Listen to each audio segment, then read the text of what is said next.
Have you ever wondered what really happens when someone vanishes without a trace?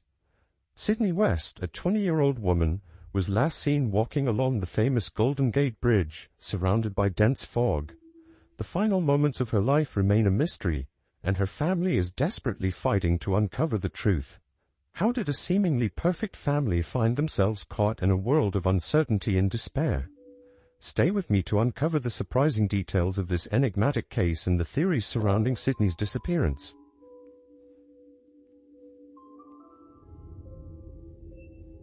Sydney West was born on July 11, 2001 in the state of California, United States.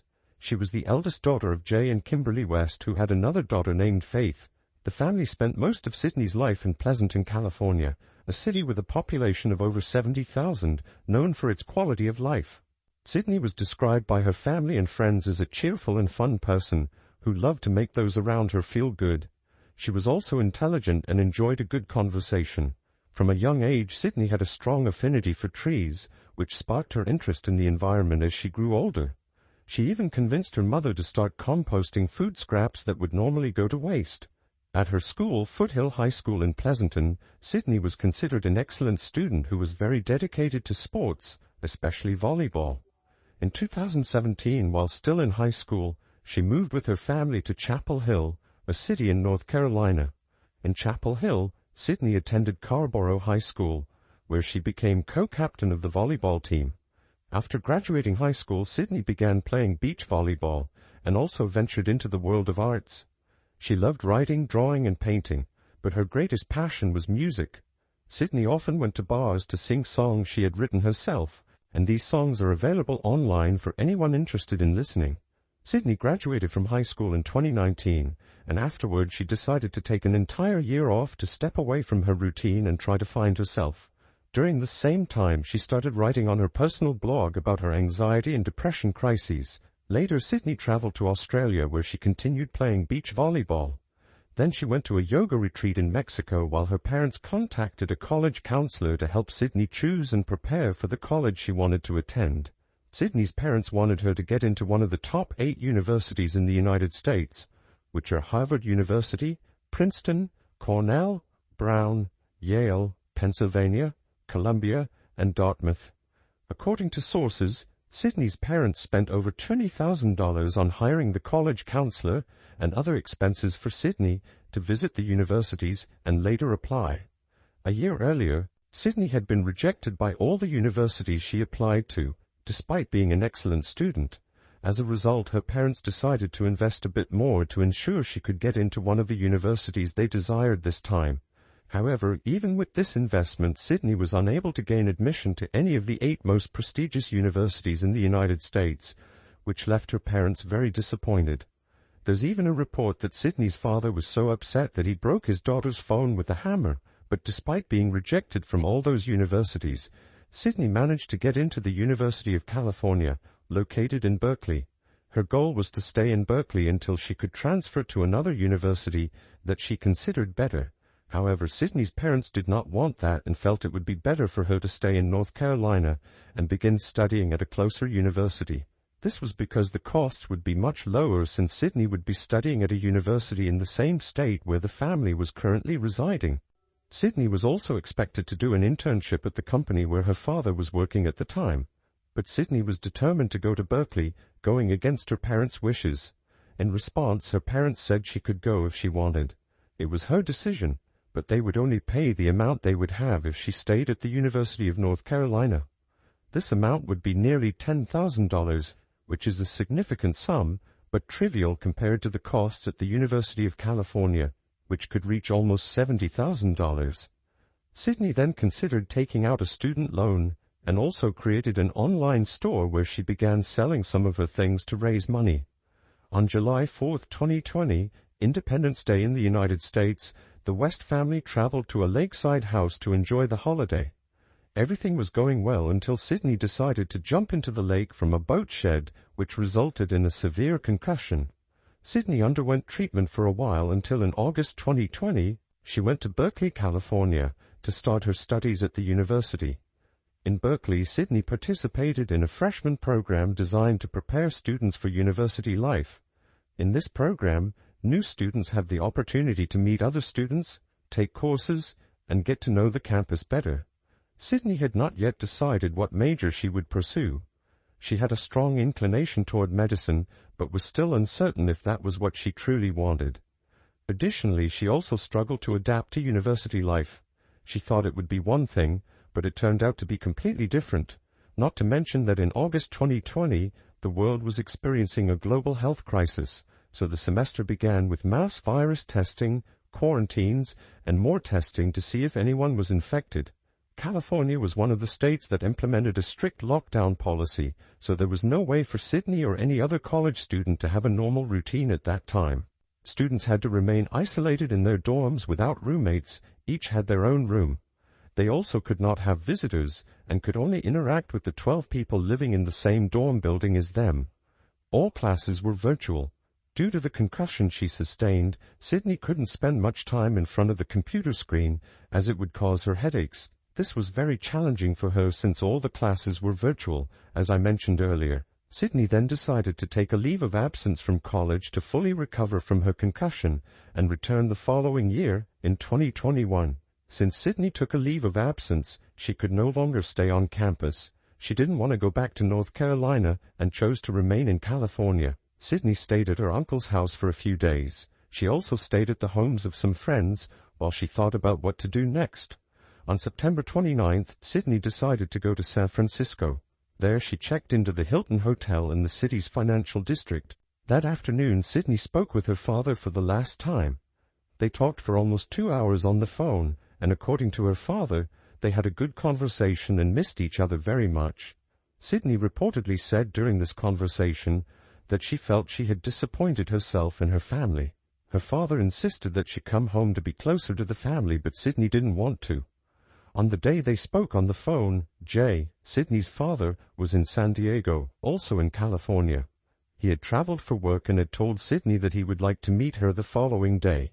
Jay's goal was to try to convince his daughter to come home with him, but that did not happen. Father and daughter arranged to speak on the phone the next day, but after that day, Sydney did not answer her father's calls. The next morning, Jay woke up around 7 a.m. One of the first things he did was grab his phone and check the location of his daughter's phone. However, he couldn't track Sydney's phone. Both Jay and Sydney's mother had access to their daughter's location through her phone tracker. They also had access to all her social media accounts and her bank account. Since he couldn't track his daughter's location, Jay tried calling her several times, but each time the call went straight to voicemail. With that, Jay decided to call Kim, his wife and Sydney's mother. He asked Kim to check their daughter's social media and emails to see if she could find any information about Sydney's whereabouts. Kim looked through everything but didn't find anything unusual. The only strange thing she noticed was that Sydney had spent a night at a hotel in San Francisco, something the family was unaware of, as they thought she was at a friend's house. Kim also saw that their daughter had ordered an Uber very early, around 6:30 a.m., to take her from the hotel to Crissy Field. For those who don't know, Crissy Field is a park, a well-treed area located underneath the Golden Gate Bridge in San Francisco. The location is known as a place where people go to engage in outdoor activities like biking, running, and yoga. Since Sydney's parents found out where she might be, Jay decided to go to the location to try to find his daughter. With the help of his brother who lived in the area, he went to Crissy Field. Jay and his brother searched for Sydney for hours but found nothing. The next day, October 1st, Jay returned to North Carolina, and there, along with his wife, he went to the police and reported their daughter missing. Authorities in North Carolina quickly contacted California authorities to share the report of Sydney West's disappearance. The first step taken by detectives in San Francisco was to interrogate the Uber driver who had taken Sydney to Crissy Field on the morning of September 30th. The driver cooperated with authorities the entire time and was ruled out as a suspect early in the investigation. The doorman at the hotel where Sydney stayed was also questioned by the police. The doorman stated that he had spoken with Sydney while she was waiting for the Uber and also helped her get into the car. He said she seemed to be acting normally. Both the doorman and the Uber driver stated that Sydney was a very friendly and polite young woman who seemed to enjoy talking. A few days after her disappearance, Sydney's backpack was found at Crissy Field. The backpack was hidden behind some bushes, as if someone had tried to conceal it there. Initially, the police theorized that someone might have stolen Sydney's backpack and attempted to hide it, but strangely, all of Sydney's belongings were inside the backpack, including high-value items like her laptop, for example. It was as if Sydney herself had intentionally left the backpack hidden there. In addition to the laptop, there were also some drawings made by Sydney, colored pencils, some notebooks, and clothes inside the backpack. The next step for the detectives was to analyze the footage from the security cameras in the area and the Golden Gate Bridge. In the footage, Sydney can be seen walking on the bridge with her backpack on, wearing black leggings, a teal sweatshirt, and dark green and black Vans slip-on shoes. She was wearing prescription glasses, and her long hair was tied up in a bun on top of her head. At one point, while walking on the bridge, Sydney turns around and runs back towards Crissy Field, as if she had forgotten something behind. According to the police, it was at this moment that Sydney supposedly hid her backpack near the bushes, because when she reappears in the footage from the security cameras at the location, she is without the backpack, holding only her phone and wearing her headphones. The last image captured of Sydney is from a second security camera on the Golden Gate Bridge. There was a dense fog on the bridge that morning which made it difficult for her to be filmed by other cameras. After being captured by the second camera on the bridge, Sydney does not appear on any other footage. It's as if Sydney had simply been swallowed by the fog. To assist in the investigation, Sydney's family hired a private detective named Scott Dudek. Scott, along with Jay, Sydney's father, watched the footage recorded by the Golden Gate security cameras for hours. They observed every detail, but after the footage from the second camera, Sydney could no longer be seen. According to the police, there had been no activity on Sydney's bank accounts, social media, or her phone since September 30th. The phone and headphones, the only items she carried with her, disappeared along with her. According to the family, when they lived in California, the Golden Gate Bridge was one of Sydney's favorite places. She loved to run and exercise there, as well as take photos of the scenery. The San Francisco Police Department actively searched for Sydney throughout the city. Her information was entered into the National Crime Information Center database, and the case fell under the jurisdiction of the Missing Persons Unit of the Special Victims Division. The fact that the last location where Sydney was seen was the Golden Gate Bridge, and also that she was only seen entering the bridge and not leaving it, led the police and the public to theorize that perhaps Sydney had taken her own life. However, for the young woman's family, this theory does not make sense. In addition to its beauty and remarkable engineering, the Golden Gate Bridge is also known as one of the locations where many people seek to take their own lives. According to sources, since its opening in 1937, more than 1,800 people have taken their lives at this location. Furthermore, some of Sydney's friends, who wished to remain anonymous, claimed that she had attempted to take her own life on the bridge just a few days before her disappearance. At the bridge, there are some agents who are part of a special security service stationed there to try to prevent people from attempting to take their own lives. These agents were placed there in the early 2000s with the aim of preventing potential attacks on the bridge. However, due to the circumstances, their work has turned into preventing people from attempting to jump from the location. According to reports, one of these agents working on the bridge spotted Sydney there on September 26th with the intention of taking her own life. The agent managed to stop her, and Sydney was taken to a psychiatric hospital where she was placed under observation for 72 hours. When informed of what had happened, Sydney's parents requested that she be kept in the psychiatric hospital for a longer period. However, California law states that a person cannot be held in a psychiatric ward against their will for more than 72 hours. Sydney could only remain under observation for a longer period if there was a court order for that, which was not the case. Thus, on September 29th, Sydney was released. Sydney did not want to go to her uncle's house or to the home of any of her friends. Instead, she checked into the Hilton Hotel in San Francisco. She was released from the hospital the day before she disappeared. Sometime after her disappearance, Sydney's family created a social media page called Find Sydney West. At this point, some strange things began to happen. Anonymous reports from supposed friends and acquaintances of Sydney started to emerge, claiming that her parents were deleting any comments on the page that theorized that Sydney had taken her own life. According to these reports, the reason Sydney did this was due to some mental health issues she was experiencing, and also because she felt very pressured. As I mentioned, her parents absolutely refused to accept the theory that Sydney took her own life. To them, it makes no sense at all. Other reports claim that Jay and Kim deleted posts from their daughter's social media that hinted at her feeling frustrated and depressed. On a blog that Sydney maintained where she used to post her written poems, many of those poems were also deleted. Another strange fact is that Sydney kept a prepaid phone hidden from her parents. This phone was found inside her backpack, which was hidden in some bushes at Crissy Field.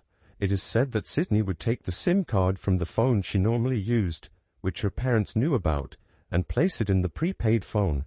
There are also reports that Sydney would leave her official phone in her dorm connected to Wi-Fi when she went out. This way, when her parents tracked her, they would think she was in her dorm when in fact she was elsewhere. She also had a Reddit account, and her parents didn't even know what Reddit was until recently. Furthermore, Sydney had private Instagram accounts, so unlike her official account, her parents did not have access to these other accounts. Sydney was not friends with her mother on Facebook and even changed her password for a time so that Kim would stop spying on her. There are reports stating that when Sydney was a teenager, her father kicked her out of the house a few times because she had received low grades at school. Several friends had to host Sydney for 1 or 2 nights because of this. The family denies the validity of all these reports and also denies that a prepaid phone was found inside Sydney's backpack. To the authorities, the most likely hypothesis is that Sydney took her own life and that her body was never found. As you already know, the family disagrees with this. The Golden Gate Bridge is the location with the most cases of people taking their own lives in the world. This reality has generated a movement to save lives by reducing access to the bridge. This movement is led by parents of individuals who have taken their lives at the site. With the help of authorities, the movement proposed a solution to prevent people from jumping off the bridge, aiming to stop them from falling into the water. The solution transformed into an idea: a stainless steel net, 6 meters below the bridge and extending 6 meters outward, which is currently under construction. The construction of the net began in 2018 but has faced numerous delays, rising costs, and opposition from local residents who argued that the aesthetics and high cost of the net were unfeasible and that it should not be built. Ken Holmes worked for 36 years in the Marine County Coroner's Office. He was involved in the investigation of the Trailside Killer, a serial criminal who victimized several individuals in the Golden Gate area during the 1970s and 1980s. However, what impacted him the most were the people who took their lives at the Golden Gate. When Ken Holmes started working as a coroner, he had heard of 1 or 2 cases of this kind, but it wasn't until 1990 that he realized how frequently people were using the Golden Gate for this purpose. That year, the Coast Guard, responsible for locating people who jumped or finding their bodies, moved its base from San Francisco to Marine County in the Bay Area. This meant that when a body was found, the responsibility for investigating it would fall to Ken Holmes and the other coroners in that county. According to sources, on average about 30 people went to the Golden Gate Bridge to take their own lives. This equates to 2 or 3 cases per month. As a coroner, Ken Holmes had to issue an annual report on the number of deaths for any reason. To optimize his work, he created a separate category of reports just for people who went to the Golden Gate, due to the frequency of such incidents. According to Ken Holmes, it is believed that the actual number of cases at the Golden Gate Bridge is much higher than 1,800 because some bodies may have never been found. In 2007, he published a report on the 206 cases at the Golden Gate in the last decade. Most victims were white males aged between 14 and 44, and the most common occupation was that of student. Initially, Ken Holmes did not think the media should cover these cases, as he believed it provided an incentive for others to do the same. However, after years of seeing little change, he came to believe that limiting media coverage didn't help much. This experience motivated Ken to get involved with the Bridge Rail Foundation, a non-profit organization dedicated to preventing the incidents I mentioned. Ken Holmes joined the volunteer group and decided to draw public attention to the tragedies. The main goal of the foundation was to implement the steel net to deter people who went there to jump. A common argument against this steel net was that if people truly wanted to take their own lives, they would find another way to do so, anywhere else. However, studies have shown a strong association between the Golden Gate Bridge and these cases, suggesting that reducing access to the bridge could significantly decrease the number of occurrences. Between 2005 and 2008, Mel Blaustein, the chief psychiatrist at St. Francis Memorial Hospital in San Francisco, treated individuals transferred to the medical center after attempting to take their own lives, including those brought in involuntarily. Mel Blaustein recalls asking 63 individuals why they chose the Golden Gate Bridge. The most common response was that it was quick and accessible. For this reason, the psychiatrist is also a strong advocate for the construction of this steel net.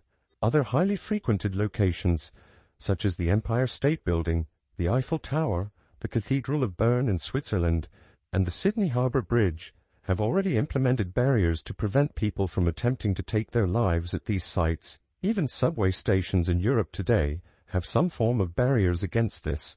The net at the Golden Gate Bridge was designed to prevent people from jumping. In cases where someone does jump and falls into the net, trained rescue teams are ready to respond. According to a bridge official, jumping into the net is a painful experience that can cause significant bruising and broken bones. This is intended to prevent the person from getting up and then jumping into the water. Sources indicate that there have been an average of 30 cases at the Golden Gate Bridge per year over the last 20 years. In 2023, while the net was still under construction, there were 14 confirmed cases. This means that the numbers have been reduced by more than half. In these 14 cases, individuals found a gap since the net was not yet completed along the entire bridge and jumped. According to specialists, if access to lethal means can be reduced, such cases can be prevented, and individuals may begin to seek treatment. Returning to the case of Sydney West, although the San Francisco Police Department maintains an open line for tips from anyone with information, Sydney's family prefers that people contact Scott Dudek, the private detective they hired directly.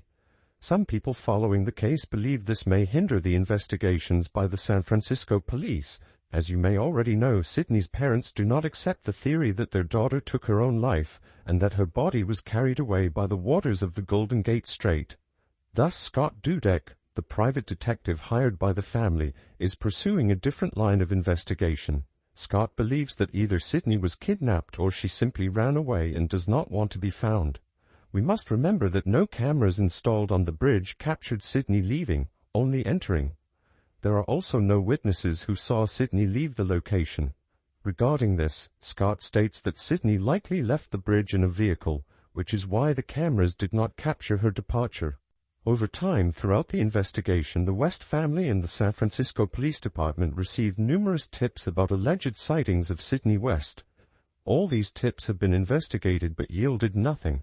The detectives in charge of the case do not provide many details about the investigation or potential leads they may be following. The only statement given by them was that there is no evidence that Sydney was a victim of a crime. Sydney West remains missing, and her family pleads for anyone with any information regarding the case to come forward.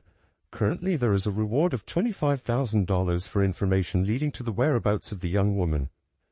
But what about you? What do you think happened to Sydney? Did she take her own life? Was she kidnapped? Or did she simply disappear willingly to start a new life? I'll see you in the next video.